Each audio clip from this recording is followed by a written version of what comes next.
നമസ്കാരം, ഞാൻ ജിനേഷ്. വീഡിയോയിലേക്ക് സ്വാഗതം. നമ്മുടെ രാജ്യം അഹമ്മദാബാദ് വിമാനാപകടത്തിന് ഞെട്ടലിലാണല്ലോ. ഇപ്പോഴും ആ ദുരന്തത്തെക്കുറിച്ചുള്ള വാർത്തകളും മറ്റ് വിശകലനങ്ങളുമൊക്കെ മീഡിയയിലും മറ്റ് പത്രങ്ങളിലുമൊക്കെ വന്നുകൊണ്ടേയിരിക്കും.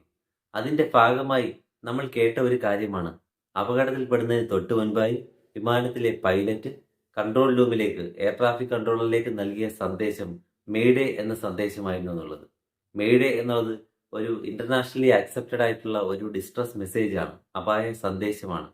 മേഡേ എന്ന വാക്കിനെക്കുറിച്ചും ആ വാക്കിന്റെ ഉത്ഭവത്തെക്കുറിച്ചും മേഡേ എന്ന അലേർട്ട് ലഭിച്ചു കഴിഞ്ഞാൽ പാലിക്കപ്പെടുന്ന നടപടിക്രമങ്ങളെക്കുറിച്ചുമൊക്കെയാണ് ഇന്നത്തെ വീഡിയോയിൽ നമ്മൾ പറയുന്നത്. അതോടൊപ്പം തന്നെ മറ്റൊരു വാക്കായ പാൻ മറ്റൊരു അപായ സന്ദേശമായ ഡിസ്ട്രസ് മെസ്സേജായ പാൻ എന്ന വാക്കിനെക്കുറിച്ചും നമ്മളിവിടെ ഡിസ്കസ് ചെയ്തു. ഫ്രഞ്ച് ഭാഷയിലെ മെയ്ഡർ എന്ന വാക്കിൽ നിന്നാണ് മേഡേ എന്നുള്ള വാക്ക് ഉത്ഭവിച്ചത്. എന്നെ സഹായിക്കൂ എന്നുള്ളതാണ് മേഡർ എന്ന വാക്കിന്റെ അർത്ഥം. ഒരു ഷിപ്പിൽ നിന്നോ അല്ലെങ്കിൽ ഒരു ഫ്ലൈറ്റിൽ നിന്നോ മേഡേ എന്നുള്ള സന്ദേശം ലഭിച്ചു കഴിഞ്ഞാൽ എത്രയും പെട്ടെന്ന് തന്നെ മറ്റ് റേഡിയോ ട്രാഫിക്കുകൾ പ്രവർത്തനം നിർത്തിവെക്കണം. അതോടൊപ്പം തന്നെ ഈ സോഴ്സിലേക്കുള്ള, അതായത് മേഡേ സന്ദേശം വന്ന സോഴ്സിലേക്കുള്ള കമ്മ്യൂണിക്കേഷന് ടോപ്പ് പ്രയോറിറ്റി നൽകുകയും വേണം. അപ്പോൾ മേഡേ സന്ദേശത്തിന് പിന്നാലെ പൈലറ്റ് ആണെങ്കിലും ക്യാപ്റ്റൻ ആണെങ്കിലും, അതായത് കപ്പലിലെ ക്യാപ്റ്റൻ ആണെങ്കിലും വിമാനത്തിലെ പൈലറ്റ് ആണെങ്കിലും തങ്ങളുടെ ലൊക്കേഷൻ ഏതാണ്, തങ്ങളുടെ എത്ര യാത്രക്കാരുണ്ടായിരുന്നു, എന്താണ് പ്രോബ്ലം, അതോടൊപ്പം എന്ത് സഹായമാണ് തങ്ങൾക്ക് വേണ്ടത് എന്നുള്ള കാര്യങ്ങൾ പ്രോപ്പറായി കൺട്രോൾ റൂമിലേക്ക് കമ്മ്യൂണിക്കേറ്റ് ചെയ്യണം. ഈ ഒരു സന്ദേശം ലഭിച്ചു കഴിഞ്ഞാൽ കൺട്രോൾ റൂമിൽ നിന്നും അപകടത്തിൽപ്പെട്ട വിമാനത്തിന്റെയോ ഷിപ്പിന്റെയോ ഒക്കെ സമീപത്തുള്ള ഷിപ്പുകളിലേക്കും വിമാനങ്ങളിലേക്കുമൊക്കെ നിർദ്ദേശങ്ങൾ അയക്കപ്പെടുന്നു. അതനുസരിച്ച് അവ തങ്ങളുടെ സഞ്ചാരപാത ഡീവിയേറ്റ് ചെയ്ത് ഈ അപകടത്തിൽപ്പെട്ട വിമാനത്തിന്റെയോ ഷിപ്പിന്റെയോ ഒക്കെ അടുത്തെത്തുകയും തങ്ങളാലാവും വിധമുള്ള സഹായങ്ങൾ നൽകുകയും വേണം. ഇക്കാലത്ത് ഷിപ്പുകൾ യൂസ് ചെയ്യുന്ന കോഡ് ICS ആണ്. ഇന്റർനാഷണൽ കോഡ് ഫോർ സിഗ്നൽസ് ആണ് ICSന്റെ ഫുൾ ഫോം. അപ്പോൾ സാറ്റലൈറ്റ് വഴിയാണ് ഈ ഒരു കോഡിംഗ് ട്രാൻസ്മിഷൻ സാധ്യമാകുന്നത്. അതേസമയം ഫ്ലൈറ്റുകളിലാണെങ്കിൽ റേഡിയോ ട്രാൻസ്മിഷൻ ആണ് നടക്കുന്നത്. പണ്ട് കാലങ്ങളിൽ ഇതായിരുന്നില്ല സ്ഥിതി. ഷിപ്പുകളിൽ മോഴ്സ് കോഡാണ് ഉപയോഗിച്ചുകൊണ്ടിരുന്നത്. മോഴ്സ് കോഡ് എന്ന് പറയുമ്പോൾ റേഡിയോ സിഗ്നൽ ഉപയോഗിക്കുന്നുണ്ട്, എങ്കിൽ പോലും ലൈറ്റ് സിഗ്നലുകളും അവിടെ ഉപയോഗിക്കുന്നുണ്ടായിരുന്നു. അപ്പോൾ ഇവിടെയുള്ള ഒരു പോസിബിലിറ്റി എന്ന് പറയുന്നത് സിഗ്നലിന്റെ സ്ട്രെങ്ത് കുറയാം, സിഗ്നൽ ബ്രേക്ക് ആവാം, അതുപോലെ ഡിസ്റ്റോർഷൻ വരാം. അതായത് കുറച്ച് ഇടയ്ക്ക് ബ്രേക്കായി പ്രോപ്പറായിട്ടുള്ള കമ്മ്യൂണിക്കേഷൻ സാധ്യമാവാതെ വരുന്ന ഒരു അവസ്ഥയും ഉണ്ടാവാം. അപ്പോൾ ഇത്തരം സ്റ്റേജുകളിൽ പണ്ട് കാലങ്ങളിൽ ഉപയോഗിച്ചുകൊണ്ടിരുന്ന ഒരു അലർട്ട് മെസ്സേജ് ഉണ്ടായിരുന്നു. പണ്ട് കാലങ്ങളിൽ SOS എന്നായിരുന്നു അത്. SOS മെസ്സേജ് ഡിസ്ട്രസ് മെസ്സേജ് ആയിട്ട് ഉപയോഗിച്ചുകൊണ്ടിരുന്നതാണ്.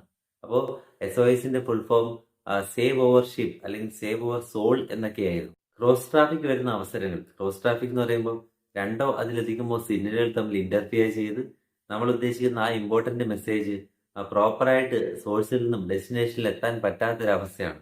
അപ്പൊ ഇത്തരം ഒരു സ്റ്റേജിൽ SOS എന്ന് പറയുന്ന ഡിസ്ട്രസ് മെസ്സേജ് ഐഡന്റിഫൈ ചെയ്യാൻ വളരെ ബുദ്ധിമുട്ടുണ്ടായിരുന്നു. അപ്പോൾ ഈ ഒരു സന്ദർഭത്തിൽ പുതിയൊരു ഡിസ്ട്രസ് മെസ്സേജ് അല്ലെങ്കിൽ പുതിയൊരു അപായ സൂചന കണ്ടെത്തേണ്ടതിന്റെ ആവശ്യകത ഉണ്ടായിരുന്നു. ആ ഒരു അവസരത്തിലാണ് മേഡേ മെസ്സേജിന്റെ ഇൻട്രൊഡക്ഷൻ എന്ന് പറയുന്നത്. 1920 ലണ്ടനിലെ കോയിഡൺ വിമാനത്താവളത്തിലെ റേഡിയോ ഓഫീസറായിരുന്ന ഫെഡറിക് സ്റ്റാൻലി മോക്ഫോർഡ് ആണ് ഈ മേഡേ എന്നുള്ള വാക്ക് ആദ്യമായി ഉപയോഗിച്ചത്. മേഡേ ഒരു ഫ്രഞ്ച് വാക്കാണെന്ന് പറഞ്ഞല്ലോ. അപ്പോൾ ബ്രിട്ടനും ഫ്രാൻസിനും ഇടയിലായിരുന്നു കൂടുതലും ആകാശപാത വഴിയുള്ള സഞ്ചാരം. അതുകൊണ്ട് തന്നെയാണ് ഇതൊരു ഫ്രഞ്ച് വാക്ക് ചൂസ് ചെയ്തത്. അപ്പോൾ 23 ആയപ്പോഴേക്കും ഷിപ്പിലെ ക്യാപ്റ്റന്മാരും വിമാനങ്ങളിലെ പൈലറ്റുമാരൊക്കെ ഈ ഒരു വാക്ക് ഒരു ഡിസ്ട്രസ് മെസ്സേജായി ഉപയോഗിച്ചു തുടങ്ങുകയും 1927 ആയപ്പോഴേക്കും ഇത് അന്താരാഷ്ട്ര വ്യാപകമായി തന്നെ ഒരു ഡിസ്ട്രസ് മെസ്സേജായി യൂസ് ചെയ്യുകയും ചെയ്തു.